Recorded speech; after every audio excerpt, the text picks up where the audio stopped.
जी, आपका शुभ नाम?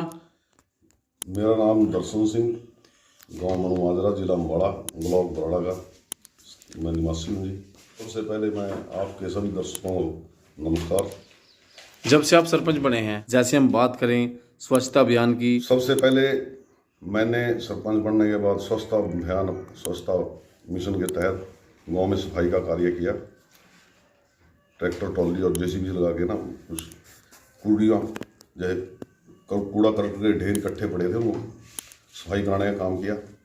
दूसरा, गांव में लाइट, स्ट्रीट लाइट वगैरह लगाने का काम किया। तीसरा, गांव में डिजिटल इंडिया के तहत कैमरे लगाने का काम किया। और हमारे गांव की समस्या, मेन समस्या है कि गांव में कूड़ा डालने के लिए कहीं भी जगह नहीं है। आज तक गांव में कभी कूड़ा करकट डालने के लिए कहीं भी जगह अलॉट नहीं हुई, और पंचायत की ज़मीन भी हमारे गांव में नहीं है। दूसरा, पीने के पानी की समस्या है। पाइपलाइन बहुत गहरी हो गई है, जैसे लगभग 10 फुट। मेरे गांव में गंदा पानी पीने के लिए लोग मजबूर हैं, क्योंकि पीने के पानी की समस्या इसलिए ज़्यादा है कि पानी की पाइपलाइन कम से कम 10 फुट गहरी हो चुकी है, और वो बहुत पुरानी 30-40 साल से डली हुई है। उससे गंदा पानी आने की हर वक्त संभावना रहती है। गांव में बीमारी फैलने का खतरा है। मैं चाहता हूं, मेरी सरकार से अपील है कि स्वच्छ पानी पीने के लिए उपलब्ध कराया जाए। दूसरा, गांव में कुछ गलियां कच्ची हैं, उसके लिए भी मैं सरकार से अपील करूंगा कि कुछ फंड गांव में दिया जाए, ताकि गांव की गलियां पक्की, नालियां और गलियां पक्की कराई जा सकें। तीसरा, गांव में पानी की निकासी, गंदे पानी की निकासी की सबसे बड़ी समस्या है। मेरे गांव में 2 जोड़ हैं, दोनों ओवरफ्लो हो चुके हैं, और उनमें गंदगी बहुत ज़्यादा भरी हुई है। उससे नाले में बैक पानी वापस आता है, जो गांव में गंदगी फैला रखी है, और उससे बीमारी फैलने का खतरा है। मेरी सरकार से अपील है कि इन जोड़ों को जल्द सफाई कराने का आदेश किया जाए, और ताकि गांव में बीमारी ना फैले। मैं तो ये कहूँगा कि इससे पहले की जो पंचायतें थी, उन्होंने इस तरफ ध्यान नहीं दिया। दूसरा, 2 साल का टर्म जो सरकार ने काम किया, उसमें गांव में कोई भी विकास कार्य नहीं हो पाया, इसलिए ये समस्याएं गांव में देखने को मिल रही हैं।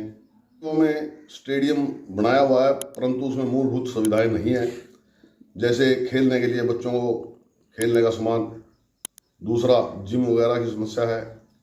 तीसरा, मेरे गांव में एक कम्युनिटी हॉल बनाया हुआ है, परंतु वो अभी तक अधूरा पड़ा है। सरकार की तरफ से उसकी पूरी जो है ना ग्रांट दी जाती है, परंतु वो अभी भी अधूरा है।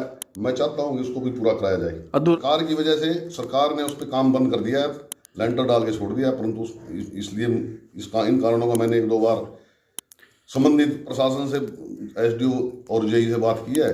वो बोलते हैं कि अभी काम शुरू करेंगे, अभी तक तो हुआ नहीं। अब ई टेंडरिंग के बारे में आप क्या कहना चाहेंगे? सरकार ने ई टेंडरिंग प्रणाली जो शुरू की है, ये मेरे हिसाब से तो बिल्कुल सही है, परंतु ई टेंडरिंग में जो समस्याएं सरपंचों के सामने आ रही हैं, वो ये हैं कि जैसे कोई टेंडर 10 लाख रुपए का हुआ, और जिसने टेंडर लगाया वो कम करके लगाएगा, जैसे 9 लाख का या 7 लाख का। अब किसी जेई ने उसका एस्टिमेट 10 लाख का बनाया और टेंडर उसका लगा 7 लाख का, तो 10 लाख में वो कैसे काम होगा? अब जो काम होगा उसका जिम्मेवार सरपंच होगा, ये सरकार कह रही है। अब सरपंच चाहते हैं कि ये काम जिम्मेवारी उसी की हो जो टेक्निकल व्यक्ति है, ना कि सरपंचों की। हाँ, मैं इसीलिए कर रहा हूँ कि जो टेंडर सरकार के थ्रू, वो बोल रहे हैं कि सरपंच ने टेंडर करने हैं, और टेंडर किसको हुआ अलॉट ई टेंडरिंग में, को काम करके चला गया। अब सरपंच को तो उसका पता नहीं कौन करके गया, अब वो कौन सा मटेरियल लाएगा, सरपंच को चौकीदारा करना पड़ गया। ये काम सरकार, मैं ये कहता हूं कि सरकारी टेंडरिंग में सरपंच की ऐसी जिम्मेवारी लगाए जिससे कि सरपंच उसको ठीक तरह से काम करा सके। काम कराएं, हमें कोई समस्या नहीं है। समस्या इस बात की है कि गांव में काम सही तरीके से और बढ़िया काम। मैं मंत्री जी को कहना चाहूंगा कि उन लोगों के खिलाफ एक्शन लिया जाए, और जल्द से जल्द इनके खिलाफ कार्रवाई की जाए। वहाँ सरकार ने इसका पैसे का दुरुपयोग किया है, मैं ये भी चाहता हूँ कि उस प्रशासन और शासकीय जो लोग हैं उनके खिलाफ भी कार्रवाई की जाए।